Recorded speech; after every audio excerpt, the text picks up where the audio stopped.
সুপ্রিয় শিক্ষার্থীবৃন্দ, আসসালামু আলাইকুম। লার্ন সিএচি ইউটিউব চ্যানেলে আপনাদের সবাইকে স্বাগতম। আজ আমরা নেটওয়ার্কিং এর আরেকটি গুরুত্বপূর্ণ ভিডিও নিয়ে এসে হাজির হয়েছি। আমরা কিভাবে একটা রাউটার কনফিগারেশন করতে পারি এবং রাউটার থেকে সুইচ থেকে এবং আলাদা আলাদা নেটওয়ার্ক গুলোকে আমরা আলাদা আলাদা ডিফল্ট পথগুলো কিভাবে বেছে দিতে হয় সে বিষয় সম্পর্কে আমরা আজকের টিউটোরিয়াল থেকে জানবো। তো যারা আমার এই চ্যানেলে নতুন আছেন তারা অবশ্যই চ্যানেলটি সাবস্ক্রাইব করবেন এবং ভিডিওটি ভালো লাগলে লাইক, কমেন্ট এবং শেয়ার করবেন।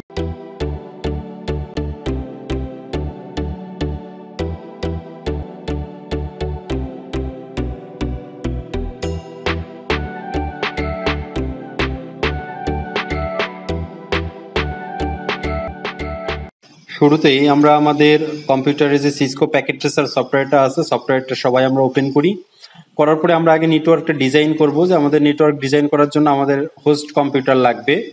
আমরা সেভাবে দুইটা নেটওয়ার্কটাকে আলাদা আলাদাভাবে ডিজাইন করার জন্য দুইটা হোস্ট কম্পিউটার নিচ্ছি। আপনারা সবাই এভাবে হোস্ট কম্পিউটারগুলো আলাদা আলাদাভাবে ব্যবহার করবেন আর কি। তো যাই হোক, এভাবে হোস্ট কম্পিউটারগুলো নেওয়ার পরে আমরা এখন যেটা করব সেটা হলো আমাদের এই কানেকশনগুলো দেওয়ার জন্য অবশ্যই আমাদের এখানে আলাদা করে একটা সুইচ ব্যবহার করতে হবে। আমরা এখান থেকে একটা সুইচ নিচ্ছি, যে নেটওয়ার্ক দুইটা যেহেতু আমরা আলাদা আলাদা নেটওয়ার্ক গঠন করব তার জন্য দুইটা সুইচ নিচ্ছি এবং এদের কানেকশন করার জন্য আমরা দুইটা রাউটার, দুইটা নেটওয়ার্কটা যেহেতু আমরা দুইটা নেটওয়ার্কের জন্য দুইটা রাউটার এখানে ব্যবহার করব। তো এই জন্য আমরা দেখেন এখান থেকে বাই ডিফল্ট যেটা আছে 1841 এই মডেলের রাউটারটাই আমরা এখান থেকে কনফিগার করতেছি। এর জন্য এবার আমরা সুন্দর করে কানেকশনে যে আমরা এখান থেকে অটোমেটিক্যালি যেহেতু আছে এটা ব্যবহার করে আমরা আমাদের কানেকশনগুলো সুইচ থেকে হোস্ট কম্পিউটারগুলোতে দিয়ে দিব এবং আবার সুইচ থেকে আমাদের রাউটারেও কানেকশনগুলো দিয়ে দিব। আবার সুইচতে দেখেন পরের যে নেটওয়ার্কটা আছে নেটওয়ার্কের জন্য পরের কম্পিউটারগুলোতে এখানে দিয়ে দিচ্ছি এবং সাথে রাউটার থেকেও আমাদের এই কানেকশনগুলো দিয়ে দিলাম। এবার রাউটার থেকে রাউটার আমাদের এই কানেকশনের জন্য আমরা আরেকটা পথ বেছে নিলাম আর কি। যাই হোক, আমাদের আজকের যেটা মূল কাজ সেটা হলো আমরা আলাদা আলাদা ভাবে নেটওয়ার্ক গুলোকে অ্যাসাইন করে কিভাবে স্ট্যাটিক ভাবে ডাটাগুলোকে পাস করা যায়, একটা কম্পিউটার থেকে একটা নেটওয়ার্ক থেকে আরেকটা নেটওয়ার্ক পাওয়া যায়, সে বিষয়টাই আমরা আজকে মেন দেখবো। তো যেহেতু আমরা কনফিগারেশন করব, কনফিগারেশন করার সুবিধার জন্য আমরা দুইটা নেটওয়ার্কটাকে দুইটা পথ হিসেবে বিবেচনা করতে পারি এবং আমি টেক্সট বক্সের মধ্যে আমাদের এই নেটওয়ার্কটা আমি ধরে নিচ্ছি 192.168.10.0। এখান থেকে সে আইপি গুলো সে অ্যাসাইন করতে থাকবে। আমি এটা ধরে নিলাম 10. এটা 2 এবং এই পাশে এন্টার দিয়ে এটা 255 সাবনেট মাস্কটাও দিয়ে দিচ্ছি 255.0 এবং এই পাশে নেটওয়ার্কেও সেম আমি এরকম ভাবে 192.168.10.3 এটা ব্যবহার করলাম এবং সাবনেট মাস্ক হিসেবে 255.255.255.0 দিয়ে দিলাম এবং এই পাশেও সেম আমি এই নেটওয়ার্কটা ধরে নিচ্ছি 20, তাহলে আমি ধরে নিচ্ছি 192.168.20.2 এন্টার দিয়ে আমি এখানে সাবনেট মাস্কটা বসাই দিচ্ছি। এগুলো আমরা না বসাইলেও পারতাম, তবে আমাদের নেটওয়ার্ক যেহেতু আমরা ডিজাইন করব, আমাদের রাউটারকে কনফিগারেশন করতে হবে, তার জন্য আমরা এটা দিয়ে দিলে পারে আমাদের পরবর্তীতে কোডটা বুঝতে সুবিধা হবে। 192.168.10.3 এবং এটার সাবনেট মাস্ক দিয়ে দিলাম 255.255.255.0। এখন আমাদের এই রাউটার থেকে সুইচে দেখেন এখানে একটা পোর্ট আছে, এখানে একটা পোর্ট আছে। তাহলে রাউটার আমাদের এখান থেকে দুইটা পথে সে ডাটা পাঠাচ্ছে, একটা হলো সুইচের সাথে কানেকশন আছে আর একটা হলো রাউটারের থেকে আছে।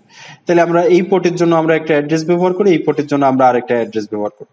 তাহলে আমি এই পোর্টের জন্য ব্যবহার করলাম যে 192.168.10.1।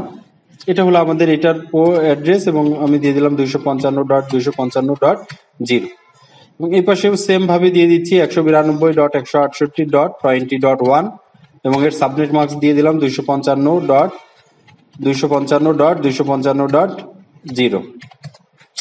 এখন আমাদের রাউটারের পথ হিসেবে এখানে ব্যবহার করার জন্য আমরা এখানে দিয়ে দিলাম 192.168.11.1 আর এই পাশে দিয়ে দিলাম 192.168.11.2। এটা আমরা ব্যবহার করলাম।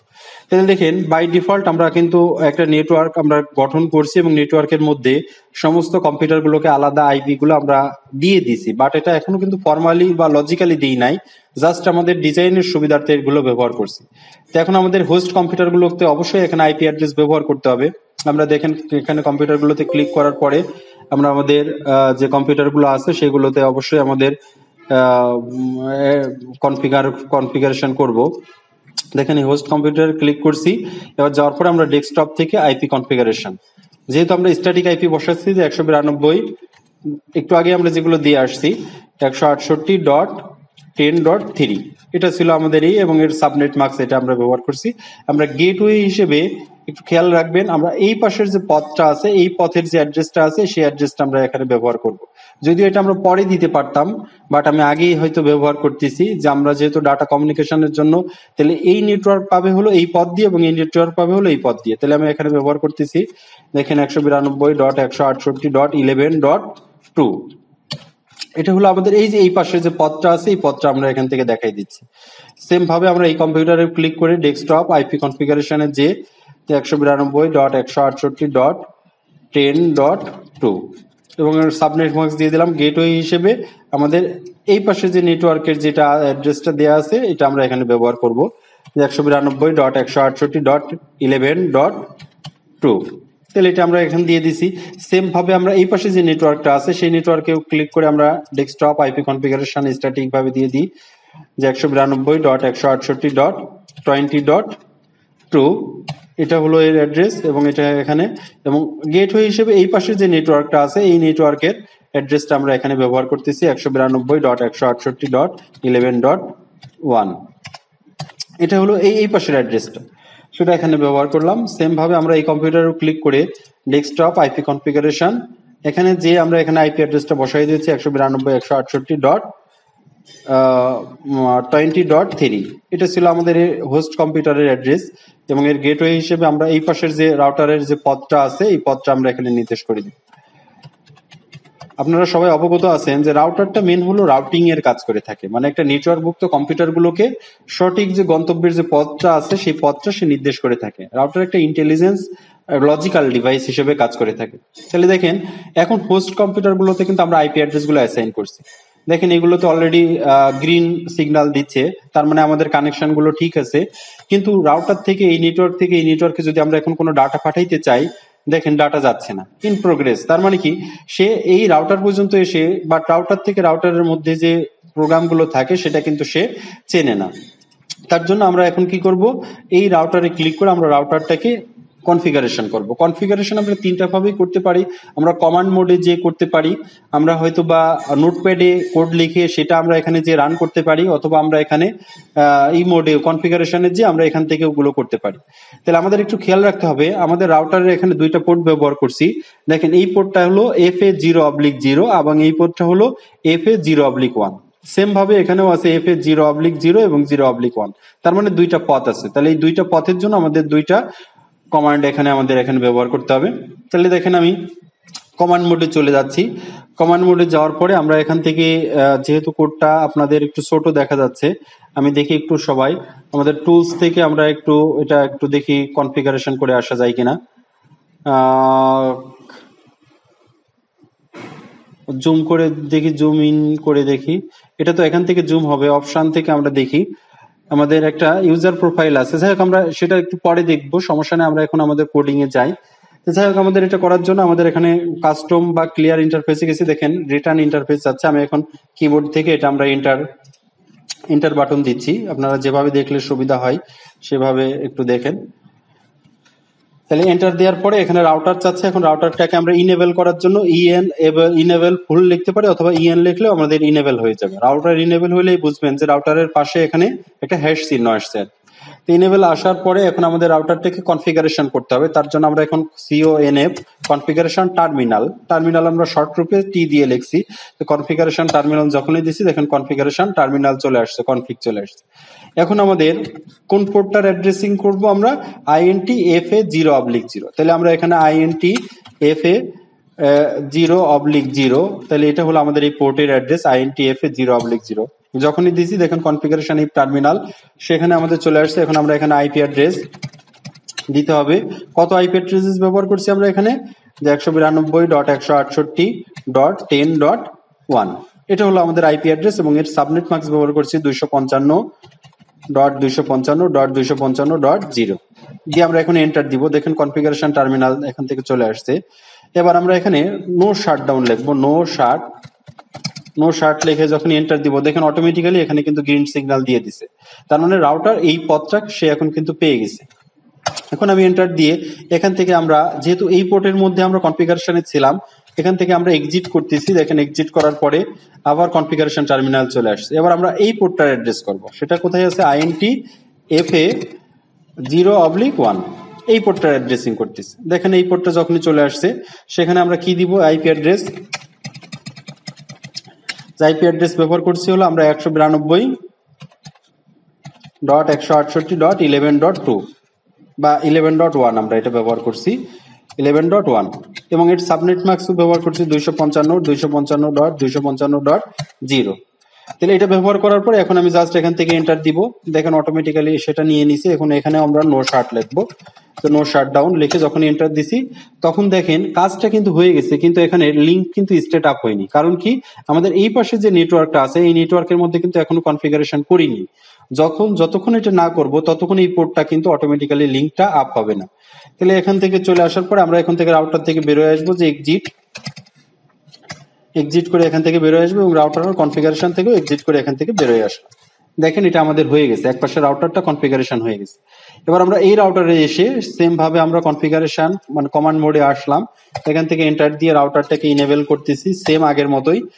ইনেবল করার পরে এখন আমাদের কনফিগারেশন টার্মিনালে যেতে হবে, CONFT দিয়ে যখন এন্টার দিব দেখেন কনফিগারেশন চলে আসছে। এখন আমাদের INT-FA 0/0 আমরা এই পোর্টটার অ্যাড্রেসিং করবো, যে INT-FA 0/0। তাহলে যখনই এটাতে আমরা ক্লিক করছি অটোমেটিক্যালি এর কনফিগারেশন চলে আসছে। সেখানে আমাদের কি ব্যবহার করতে হবে, যে আইপি অ্যাড্রেস। আইপি অ্যাড্রেস কোথায় ব্যবহার করছি, এই নেটওয়ার্কের 192.168.20.1 এটা হলো আমাদের এই নেটওয়ার্কের আইপি অ্যাড্রেস এবং এর সাবনেট মাস্কটাও দিয়ে দেবো স্পেস দিয়ে, যে 255.255.0 দিয়ে এন্টার দিব। দেখেন এটা হয়ে গেছে। এখন আমরা এখান থেকে নো শাট ডাউন দিব, যে নো শাট। দেখেন নো শাট যখনই লিখছি অটোমেটিক্যালি এই পাশে লিঙ্ক স্টেটটা আপ হয়ে গেছে। এখন এটা আমাদের হয়ে গেছে। এখন সেম ভাবে আমাদের এই পাশে আরেকটা পোর্ট আছে, যে INT-FA 0/0 এই পোর্টটাতেও কাজ করবে। তাহলে এন্টার দিয়ে আমরা এই পোর্টের কমান্ড থেকে বেরোনোর জন্য এখান থেকে এক্সিট করব। এক্সিট করার পরে এখন আমরা INT যে ইন্টারফেস এটা আমরা শর্ট রূপে লিখছি INT-FA 0/1 এটা ব্যবহার করার পরে এখন আমরা এই নেটওয়ার্কের আইপি অ্যাড্রেস অবশ্যই এখানে অ্যাসাইন করতে হবে।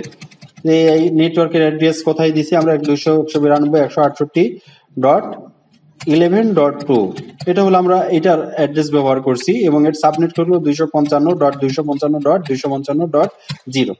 এটা ব্যবহার করে আমরা এখান থেকে এন্টার দিব। এন্টার দেওয়ার পরে আমরা এখানে অবশ্যই যেখানে ক্লিক করব সেটা হলো আমরা এখান থেকে অবশ্যই নো শার্ট ক্লিক করে আমরা এখান থেকে এন্টার দিব। দেখেন অটোমেটিক্যালি লিঙ্কটা কিন্তু স্টেট আপ হয়ে গেছে, এই পাশেরটা আপ হয়েছে, এই পাশেরটা আপ হয়েছে। তো এভাবে অটোমেটিক্যালি দেখেন লিঙ্কটা কিন্তু অটোমেটিক্যালি এখান থেকে আপ হয়েছে 5 মিনিট পরে। আপ হওয়ার পরে আমরা এখান থেকে কোডটা এখান থেকে আবার এন্টার দিয়ে সুন্দর করে আমরা এক্সিট করব। আবার এখান থেকে আমরা এক্সিট করে আমরা এই কোড থেকে বেরোয় আসবো। এখন দেখেন অটোমেটিক্যালি কিন্তু আমাদের টোটাল যে নেটওয়ার্কটা ডিজাইন করব এবং কমান্ড মোডে সেটা কিন্তু অটোমেটিক্যালি চলে আসছে। এটা আসার পরে এখন যদি আমরা চাই যে এই পাশের নেটওয়ার্কের কম্পিউটার এই পাশের নেটওয়ার্ক সে পাচ্ছে কিনা আমরা একটু চেক করে দেখি। দেখেন আমি এই কম্পিউটারের উপরে ক্লিক করে আমরা এর কমান্ড প্রমোটে যাচ্ছি।